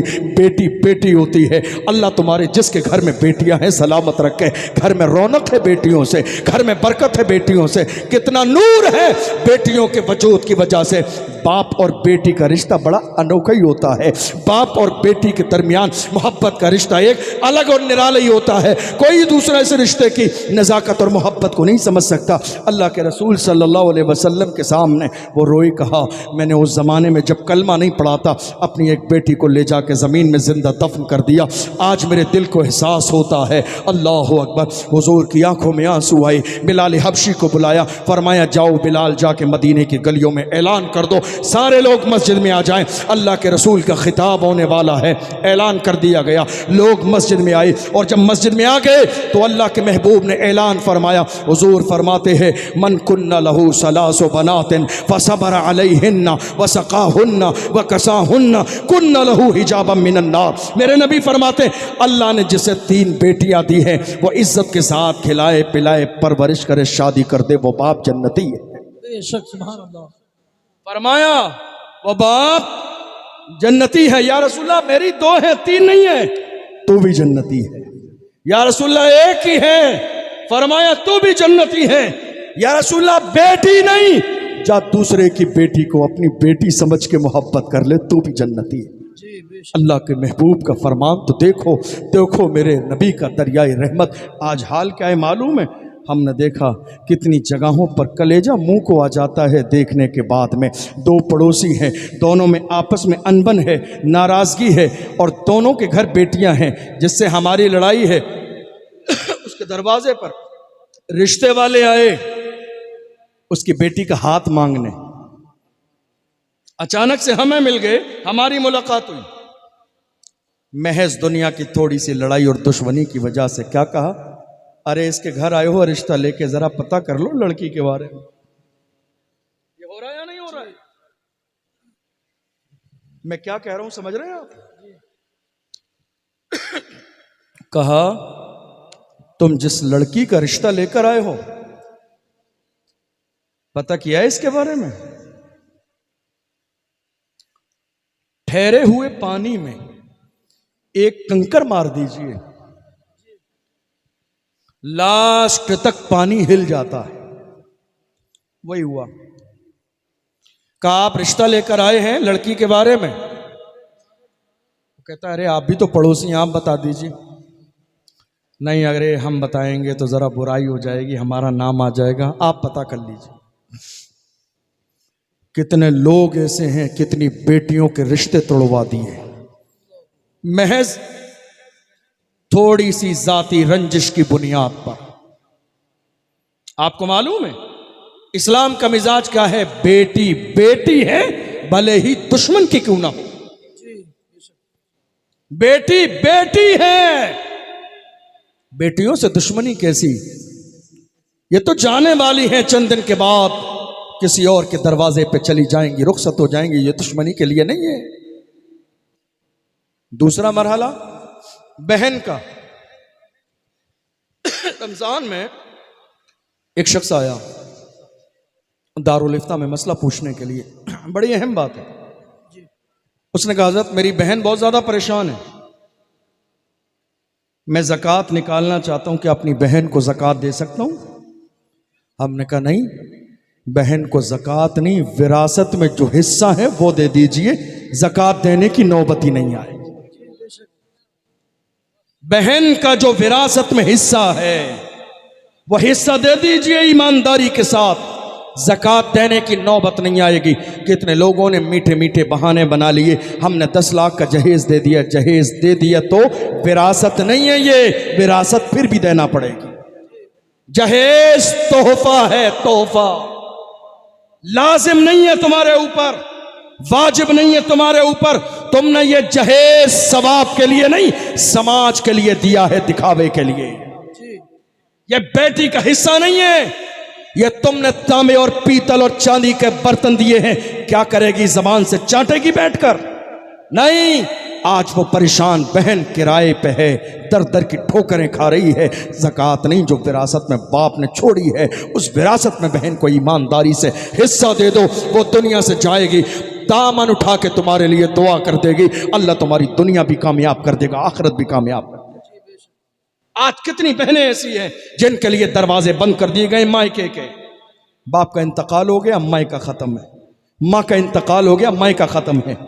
कितनी बहनें जिन्हें अपने भाइयों का एहसास होता है, जरा वो अपने घर मायके में आ जाती हैं, लोगों के चेहरे बिगड़ जाते हैं। भाई का चेहरा बिगड़ गया, भाभी का चेहरा बिगड़ गया, सोचती हैं ये मुसीबत हमारे दरवाजे पे कहाँ से आ गई। अरे आपको अंदाजा भी नहीं है, हमारे बुजुर्गों से पूछा गया परेशानी का वजीफा बताइए, उन्होंने कहा तुम्हारी जिंदगी में परेशानी हो, किसी बाबा के तावीज की जरूरत नहीं है। परेशानी हो, ससुराल से बहन को बुला लो, बहन के कदम आएंगे, अल्लाह तुम्हारी परेशानी को दूर फरमा दे। सुभान अल्लाह, सुभान अल्लाह। हम चक्कर में पड़े हुए हैं, तावीज मिल जाए, बाबा मिल जाए, तावीज देने वाला हमसे 20,000 ले ले, 50,000 ले ले, परेशानियां दूर हो जाएं। हक लोगों का मारा हुआ है, जमीन दबाई हुई है, विरासत दबाई हुई है, हक तलफी की हुई है, और उसके बाद कह रहे नहीं साहब हमसे बेहतर कौन है। नहीं मेरे अजीजों, दुआ तावीज के चक्कर में मत पड़िए। हमारे बुजुर्गों ने कहा बहन को बुलाइए, बहन आ जाएगी। कहा हुजूर फाके हो रहे हैं घर में, खाने को नहीं है औलाद के लिए, आप कह रहे हैं बहन को बुला लीजिए, क्या होगा? का बहन को बुला तो सही, तेरे भी फाके दूर हो जाएंगे, उसकी किस्मत का रिस्क भी अल्लाह तेरे घर पे भेज देगा। कहा हमें बात समझ में नहीं आई, फाके हो रहे, बहन को और बुला लो ऊपर से, बहन के बच्चे भी आएंगे, कहां से इंतजाम होगा? हमारे बुजुर्गों ने फरमाया दुनिया में एक भाई के लिए मां जैसी ममता अगर कहीं है, मां के बाद वो बहन के दामन में है। मां के जैसा प्यार अगर कहीं मिल सकता है तो मां के बाद वो बहन के पास मिलेगा। मां जैसी मोहब्बत और इनायत अगर तुम्हें कहीं मिलती है तो वो बहन के पास मिलेगी। जिस तरह मां लालच में प्यार नहीं करती है, वैसे ही बहनें भी लालच में प्यार नहीं करती है। जिस तरह मां अपने बेटे की परेशानी को देखकर बेचैन हो जाती है, वैसे ही बहन है रात के अंधेरे में मुसल्ला बिछा के दुआ करती है, ऐ अल्लाह मेरे भाई की परेशानी को दूर कर दे। खुदा की रहमत दुआओं को कबूल फरमाता है और परेशानियों को दूर फरमा देता है। बहनों को बुलाओ तो सही, चेहरा न बिगाड़ा करें बहनों के लिए, चेहरा न बिगाड़ा करें उनके आने पर। जब तुम्हें अंदाजा हो बहन आने वाली है तो घर सजाया करें, इस्तकबाल का इंतज़ाम किया करें, बेहतरीन खाने बनाया करें। तुम्हें अंदाज़ा भी नहीं है बहन का रिश्ता अल्लाह अकबर कितना अजीम है। बहन के लिए तो खुद अल्लाह के रसूल उठ के खड़े हुए हैं। मेरे नबी की सगी कोई बहन नहीं, कोई सगी बहन नहीं। हजरत शीमा रदी अल्लाह ताला अन्हा, रसूल पाक सल्लल्लाहु अलैहि वसल्लम ने हजरत हलीमा सादिया के यहाँ दूध पिया था तो रज़ाई बहन थी, एक मौके पर आई थी अल्लाह के रसूल के यहाँ, कोई पैगाम लेकर, तो अल्लाह के रसूल सल्लल्लाहु अलैहि वसल्लम ने फरमाया, बहन तुम क्यों परेशान हुई, खबर भेज देती मोहम्मद तेरे दरवाजे पे खुद आ जाता। अल्लाह ताला अलैहि वसल्लम। अंदाजा लगाइए क्या शान है बहन की। ऐ मेरी बहन, तू खबर भेज देती, भाई तेरे दरवाजे पे खुद आ जाता। क्यों आई है? जो बात लाई थी रसूलुल्लाह ने पूरी कर दी। जब जाने लगी तो मेरे नबी ने तोहफे में उन्हें घोड़े भी अता फरमाई, उन्हें ऊँट भी अता फरमाई, उन्हें चादर भी अता फरमाई, उन्हें खाने पीने का साजो सामान भी अता फरमाया। आज अगर कोई भाई या कोई माँ बाप अपनी बेटी को जाते वक्त में थोड़ी चीजें तोहफे तहत सामान देते हैं, ये कोई नई बिदअत नहीं है, ये मुस्तफ़ा का तरीका है। जब बेटियां आए दरवाजे से जाया करें, खाली दामन जाने मत दिया करो। जब जाया करे बड़े मान और सम्मान के साथ मायके में आती है, जब जाया करे इनके दामन में तोहफे तहत दे के भेजा करो, ताकि बेटियों को यह एहसास न हो कि दुनिया में मेरे माँ बाप जिंदा नहीं है।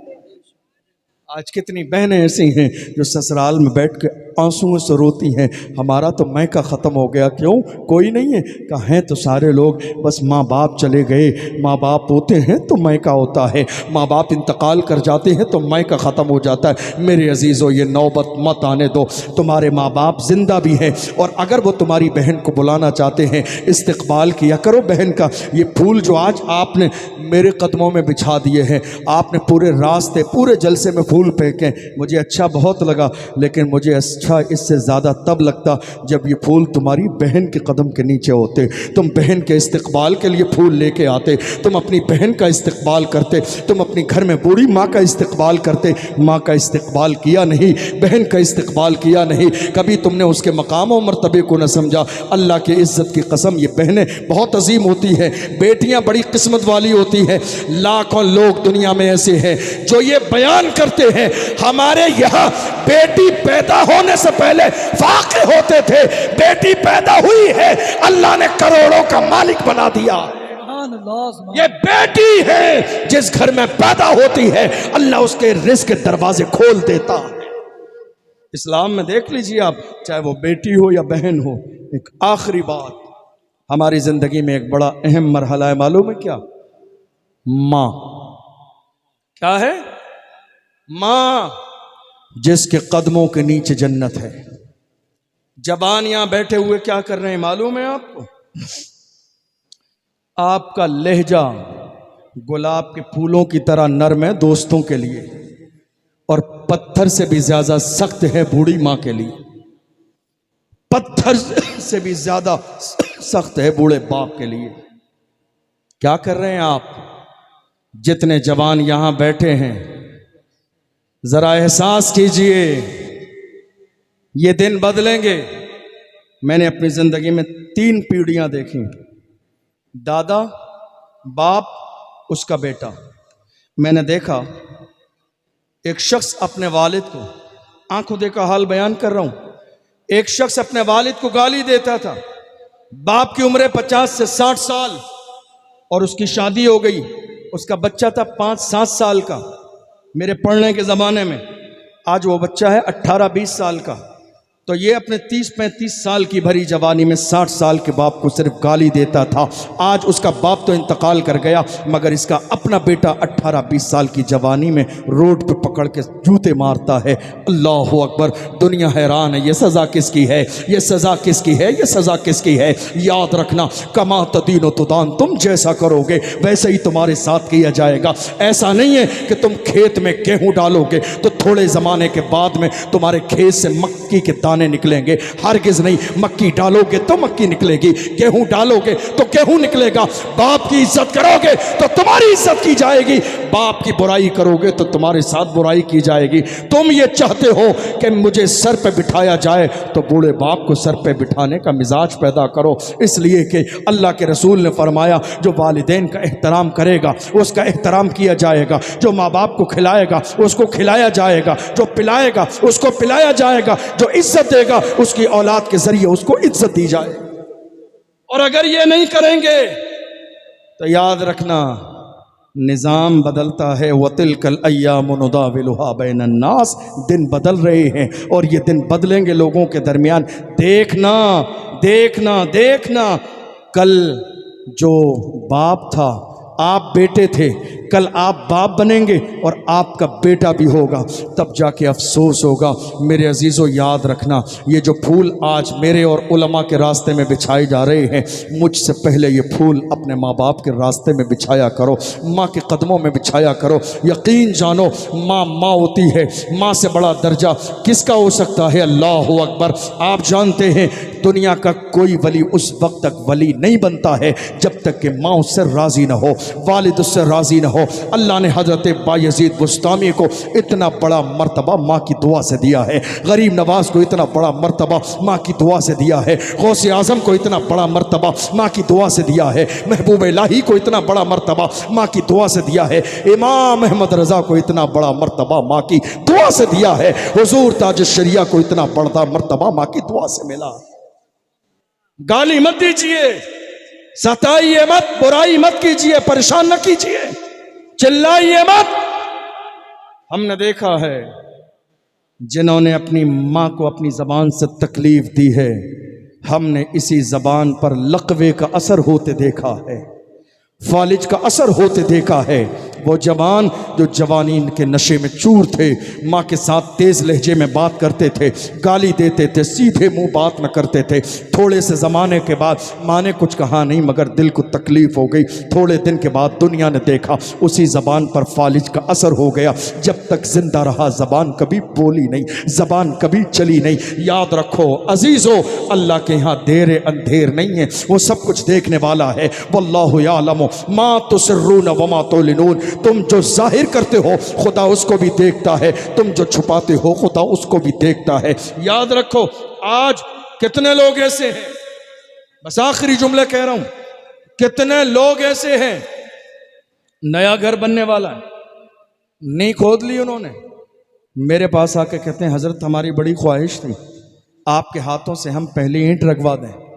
मैं कहता हूं मुझसे ज्यादा बरकत वाले हाथ तुम्हारे घर में तुम्हारे माँ बाप के हैं, मुझसे ज़्यादा बरकत वाले हाथ तुम्हारे घर में तुम्हारे बूढ़े माँ बाप के हैं, उनसे रखवा लो। मैं भी चलूँगा, वो पहले रख देंगे, बाद में एक ईंट मैं रख दूँगा, लेकिन पहले माँ को इज्जत दो। इसलिए कि ज़िंदगी में ये जो बहारें हैं ये माँ की वजह से हैं, जिसने 9 महीने पेट में रखा, जिसने परेशानियाँ बर्दाश्त की हैं, जिस माँ ने जो है सीने का जो है खून जिगर पिलाया है, जिस माँ ने सर्दी की रात में तुम्हारे पेशाब पर रात गुजारी है और तुम्हें सीने पर लिटा के गर्मी दी है, जिस माँ का एहसान ये है ईद के दिन जिसने फटा पुराना लिबास पहना है मगर तुम्हें नया पहनाया है ताकि दोस्तों के दरमियान जलील और रुस्वा ना हो। मगर तुमने क्या किया? उसी माँ से तेज लहजे में बात की, उसी को गाली दी, उसी की बुराई की, उसी को परेशान किया। याद रखना, ये माएँ अगर दुनिया से तुमसे नाराज होकर चली गई तो तुम्हारी दुनिया भी बर्बाद, तुम्हारी आखिरत भी बर्बाद। और अगर ये माएँ तुमसे राजी होकर गई, अल्लाह के रसूल फरमाते हैं रिदर रब फी रिजल वालिदैन व सख्तुर रब फी सख्तिल वालिदैन। माँ बाप अगर राजी है तो खुदा राजी है, माँ बाप अगर नाराज हैं तो खुदा नाराज है। अगर तुमसे तुम्हारे वालिदैन राजी नहीं है तो अल्लाह तुम्हारे आमाल को अपनी बारगाह में कबूल नहीं फरमाएगा। आपको मालूम है ये जश्न ओवैसे करनी है, क्या है? ओवैसे करनी। कौन ओवैसे करनी? कौन ओवैसे करनी? वो जिस शहर में रहते हैं, मेरे नबी ने उसी शहर की तरफ चेहरा करके कहा मुझे यमन से मोहब्बत की खुशबू आती है। कौन ओवैसे करनी? अल्लाह के रसूल ने फरमाया, बुखारी के जुमले हैं, अल्लाहुम्मा बारिक लना फी शामिना, अल्लाहुम्मा बारिक लना फी यमनिना। ऐ अल्लाह शाम में और अमन में हमारे लिए बरकतें नाजिल फरमा। कौन वैसे करनी? जिंदगी में एक बार भी रसूलुल्लाह से मुलाकात नहीं हुई जाहिरी तौर। जमाना देखिए आप, हैरानी देखिए आप। यानी मैं आपको समझाने के लिए बता रहा हूं, फॉर एग्जाम्पल 2025 तो दोनों शख्सियतें एक ही जमाने में। क्या आशिक ऐसा होगा जो अपने महबूब से मिलने न जाए? क्या मुलाकात न करे? मगर देखो वैसे करनी को, और वैसे करनी अपनी पूरी जिंदगी में इतने मकबूल हुए, इतने मकबूल हुए। अल्लाह के रसूल ने सहाबा से कहा, कौन कौन? उमर से कहा, कौन? अली से कहा तुम्हें ओवैसे करनी मिल जाए तो अपनी मगफिरत की दुआ करा ले, तुम्हें ओवैसे करनी मिल जाए। कौन? ये सहाबी हैं, ओवैसे करनी ताबई है, इनका दर्जा बड़ा है। ओवैसे करनी का दर्जा उमर से नीचे है। ये सहाबी हैं, वो ताबई हैं। ताबई कहते हैं जिसने ईमान की हालत में सहाबी को देखा हो। दर्जा उमर का बड़ा, दर्जा अली का बड़ा, मगर उनकी शान अल्लाह की बारगाह में इतनी है, मेरे नबी फरमाते हैं तुम्हें ओवैसे करनी मिल जाए तो मगफिरत की दुआ करा लेना। गौर करो, अल्लाह ने इतना बड़ा मर्तबा, जरा ये जुमले पे गौर करना, ओवैसे करनी को अल्लाह ने इतना बड़ा मर्तबा कैसे दिया? आपको मालूम है? हुजूर ने फरमाया अरब के दो कबीले हैं, रबिया और मुजर, जिनके यहाँ लाखों की तादाद में बकरियां पाली जाती हैं। हुजूर ने फरमाया क़यामत के दिन कबीले रबिया व मुजर के भेड़ की बकरियों के बालों के बराबर अल्लाह ओवैसे करनी की सिफारिश से जहन्नमियों को जन्नती बना देगा। लाखों करोड़ों लोग ओवैसे करनी के वसीले से, उनकी सिफारिश से। ये सारी शान अपनी जगह। एक जुमला कह रहा हूं, उनको ये मकाम कैसे मिला? ओवैसे करनी को ये मकाम कैसे मिला? ओवैसे करनी की वालिदा नाबीना हैं, बुजुर्ग हैं, और ओवैसे करनी के कानों तक खबर पहुंच गई थी, माँ राजी है तो खुदा राजी है, माँ राजी नहीं है तो खुदा राजी नहीं है। इसलिए पूरी जिंदगी माँ की खिदमत में रहे। एक बार इजाज़त लेके रसूलुल्लाह से मुलाकात की खबर रिवायत मिलती है, मगर अल्लाह के महबूब कहीं जंग पे जा रहे थे। बाज़ाब्ता मेरे आका खबर दे के तो गए, मगर रसूलुल्लाह से मुलाकात न हुई। ये भी ज़िंदगी की एक आजमाइश थी। वैसे करनी ने पूरी ज़िंदगी माँ की खिदमत में गुजारी है। अल्लाह ने इतना बड़ा सिला दिया है कि अल्लाह के रसूल सल्लल्लाहु अलैहि वसल्लम ने अपना जुब्बा वैसे करनी को अता फरमाया है। माँ की ममता का सिला, माँ के एहतराम का सिला, माँ की मोहब्बत का सिला। इसलिए मेरी कौम के जवानों, तुमने आज तक माँ बाप को नाराज़ किया हो, याद रखना, मेरे जुमले सीने पर नक्श करके लेके चले जाओ। अगर तुमने माँ बाप को नाराज़ किया है, तुम ज़िंदगी में कोई एग्ज़ाम पास ना कर सकोगे। ज़िंदगी में कभी तुम्हें इज़्ज़त और कामयाबी न मिलेगी जब तक कि जाके अपने बूढ़े माँ बाप से माफ़ी ना मांग लो। आप जानते हैं कितने बच्चे एग्ज़ाम देने जाने से पहले कहते हैं हज़रत ज़रा पेन पर दम कर दीजिए, एग्ज़ाम अच्छा हो जाएगा। अरे बेवकूफ़, पेन पर दम करने से एग्ज़ाम अच्छा नहीं होता है।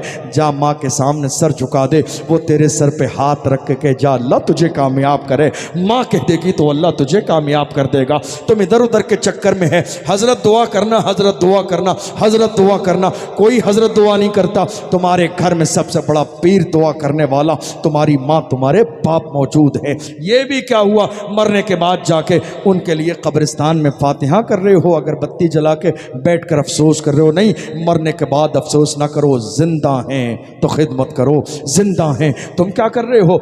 10,000 की चादर तैयार करा के कहाँ जा रहे हैं? ढोल बाजे के साथ अजमेर जा रहे हैं गरीब नवाज के लिए। याद रखना, गरीब नवाज की बारगाह में तुम्हारी चादर को कबूल न किया जाएगा। पहले चादर बूढ़ी माँ को दो, पहले चादर बूढ़े बाप को दो। जब बूढ़ी माँ बाप को चादर दोगे तो अल्लाह तुम्हारी इस चादर, गरीब नवाज की बारगाह में तुम्हारी ये चादर कबूल कर ली जाएगी। लेकिन तुमने सालों गुजर गई है, मां के चेहरे की तरफ मुड़ के भी नहीं देखा। आज कितनी औलाद ऐसी है, आप सब जानते हैं। कितने बाप बेटे ऐसे हैं, शादी के बाद बीवी बच्चों को लेके अलग हो गए, सालें गुजर गई है, माँ का चेहरा एक बार नहीं देखा। अल्लाह अकबर। आप जानते हैं अल्लाह के महबूब ने फरमाया जिसने मोहब्बत के साथ माँ के चेहरे को एक बार देखा, अल्लाह उसे एक मकबूल हज का सवाब अता फरमाएगा। जंग में जाते वक्त में एक साहब आए, कहा या रसूलल्लाह मेरे भी दिल में जंग में जाने की, चलूं? जरूरत थी लोगों की, दुश्मन सामने खड़े हैं, मगर मेरे नबी ने कहा अहय्युन वालिदा का, क्या घर में माँ बाप जिंदा हैं तेरे? जंग में जाने वाले, क्या पता वहां शहीद हो गए? क्या घर में तेरे पीछे माँ बाप हैं? कहा माँ बाप तो हैं। मेरे नबी ने सफ़ों में शामिल न किया, सबसे बाहर निकाल दिया। कहा नहीं, तेरे लिए इजाजत नहीं है, तेरे लिए इजाजत यह है जा के घर में माँ बाप की खिदमत कर। हमें जितना सवाब मैदान जंग में मिलेगा, तुझे उतना सवाब माँ की खिदमत में, वालिद की खिदमत में मिलेगा। यह आज जिम्मेदारी है मेरी कौम के जवानों की। इसलिए दीन सीखें, बदलें अपने अंदाज को, बदलें अपने मिजाज को, मोहम्मद अरबी सल्लल्लाहु अलैहि वसल्लम के सच्चे ग़ुलाम बन जाएं। अल्लाह का कुरान कहता है खुदा ने आज तक उस कौम की हालत नहीं बदली, न हो एहसास जिसको अपनी हालत खुद बदलने का। अपनी शादियों को सस्ता करें। हुजूर ने फरमाया था, हुजूर ने कहा शादी सस्ती करो ताकि जिना मुश्किल हो जाए। शादी सस्ती करो, निकाह सस्ता करो ताकि जिना मुश्किल हो जाए। हमारे यहाँ शादी होने लगी 5 दिन की। आप उलमा से पूछिए क्या इस्लाम में 5 दिन की शादी है? नहीं, इस्लाम में मुश्किल से 15 मिनट या आधा घंटे की शादी है, सिर्फ महफिल निकाह। ये कौम कहां खड़ी हुई है आपको अंदाजा भी नहीं। हम कह तो रहे हैं हुजूर का दामन नहीं छोड़ेंगे, मगर जरा महसूस करो कि आपके हाथों में हुजूर का दामन है। जिस कौम के हाथों में हुजूर का दामन हो, उस कौम के 30 साल के जवान को महफिल निकाह में पहला कलमा याद ना हो, वो कौम कैसे कह सकती है हमारे हाथों में हुजूर का दामन है? आज हमारे यहाँ क्या हो रहा है देख लो आप। ये उलमा निकाह पढ़ाते हैं, पूछ लो पहला कलमा। पहला कलमा मेरी कौम के जवान को शादी में महफिल निकाह में याद नहीं होता है। वो कह रहे हैं लब्बैक या रसूल अल्लाह, हम आपके नाम पे जान दे देंगे। अरे जो हुजूर के नाम पे मस्जिद में गर्दन झुका न सके, वो हुजूर के नाम पे गर्दन कटा कैसे सकते हैं? या रसूल अल्लाह हम जान दे देंगे। नहीं मेरे अजीजों, नहीं मेरे अजीजों, दीन समझो, इस्लाम समझो। आप कहोगे इन मौलाना हजरात को हमारी शादी से भी अब दिक्कत हो रही है, हम 4 दिन करें या 5 दिन करें, दिक्कत क्या है? दिक्कत है 1 करोड़ प्रति आदमी 5 दिन रिश्तेदारों को जमा करके खाना खिला देगा। हल्दी के नाम पर, खाने के नाम पर, रात के जागने के नाम पर, दुनिया भर के नाम पर। एक रिक्शा चलाने वाले के बारे में कभी सोचा है आपने कि उसकी बेटी की उम्र 35 साल की हो गई, मगर आज तक वो बेचारा शादी ना कर सका? आपको मालूम है आज कितने गरीब ऐसे हैं 4 और 5 दिन की शादी करने के लिए बाजार से सूद पर पैसे लाते हैं, परसेंटेज पर, तब जाके 5 दिन की शादी को मेंटेन किया जाता है। उसी सूद के पैसे से खाना बनाया जाता है और पूरी कौम बैठकर बाज़ाब्ता कौरमे और निवाले खाती चली जा रही है। और वो सूद के पैसों से खाने के बाद कहती है हज़रत हमारी दुआएं कबूल नहीं होती हैं। अरे जिन्होंने हराम का लुक़मा अपने मुंह में रख लिया हो, उनकी दुआएं कबूल कैसे होंगी? नहीं मेरे अजीज़ों, शादी 5 दिन की कोई फ़र्ज़ व वाजिब नहीं है। हैसियत के मुताबिक शादी करें, ये न गौर करें दुनिया क्या कहती है। अरे दुनिया के लिए नहीं, अपने रब के लिए ज़िंदगी गुजारें। ऐसे बने कि अल्लाह को राज़ी कर लें, ऐसे बने जो मनीने वाले मुस्तफ़ा को राज़ी कर लें। और जवानों, अगर आज आप मुझसे कहोगे हज़रत कोई नुस्खा बताइए आज के दौर में बेहतरीन काम हम अगर कल से शुरुआत करें तो क्या करें, तो मैं कहूँगा निकाह मस्जिद में करो, शादी बग़ैर जहेज के करो। क्या करेंगे आप? निकाह कहाँ? मस्जिद में। आज कितने जवान ऐसे शादी के मौके पर ढोल बाजे डीजे मस्जिद के दरवाजे पर बज रहे हैं। मस्जिद के इमाम ने जुमे में तकरीर कर दी, आफत आ गई उस बेचारे गरीब की, पूरी कौम उसके पीछे पड़ गई। बताइए हमारे खिलाफ तकरीर हो रही है, हमारे पैसे हैं, हमारे बाजू की कमाई है, हम चाहे जिसमें उड़ा दें। अरे बेवकूफ, तेरे बाजू की कमाई नहीं है, तेरा बाजू है तो खुदा की रहमत है। इतना नहीं, फिरौन भी आया है, उसे भी नेस्त नाबूद कर दिया गया है। इतना नहीं, ये तेरी जवानी देने वाली खुदा की जात है, वो देना जानता भी है तो दे के वापस लेना भी जानता है। कितने लोग इतरा रहे हैं मेरे बाजू की कमाई है, तेरे बाजू की कमाई नहीं। जब तक 2 चीज़ें ना हो, तेरी मेहनत, खुदा की रहमत, जब 2 चीज़ें जमा होती हैं तब जाके ज़िंदगी में बहार आती है। तो ज़िंदगी भर मेहनत कर ले, अगर खुदा की रहमत ना हो तो ज़िंदगी में इनकलाब नहीं आ सकता है। इसलिए मेरे अजीज़ों, इतराओ नहीं। ये उलमा जो मिंबर पर बैठे हैं मेरी कौम का सरमाया है। मेरी कौम को हर बुरे हालात में जैसे भी हों काम ये उलमा ही आते हैं, चाहे खुशी हो या गम हो।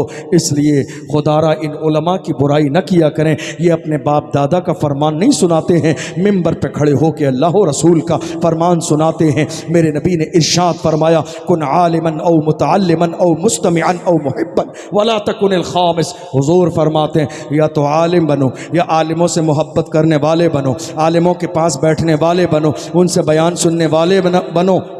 5 में नहीं बनना, वरना अल्लाह हलाक कर देगा। या रसूलल्लाह 5 में बुराई करने वाले न बनना, हसद करने वाले न बनना, उलमा की गीबत करने वाले न बनना, उलमा को बेइज्जत करने वाले न बनना, वरना अल्लाह हलाक कर देगा। खुदारा जिस इमाम के पीछे नमाज पढ़ते हैं उसकी बुराई न किया करें।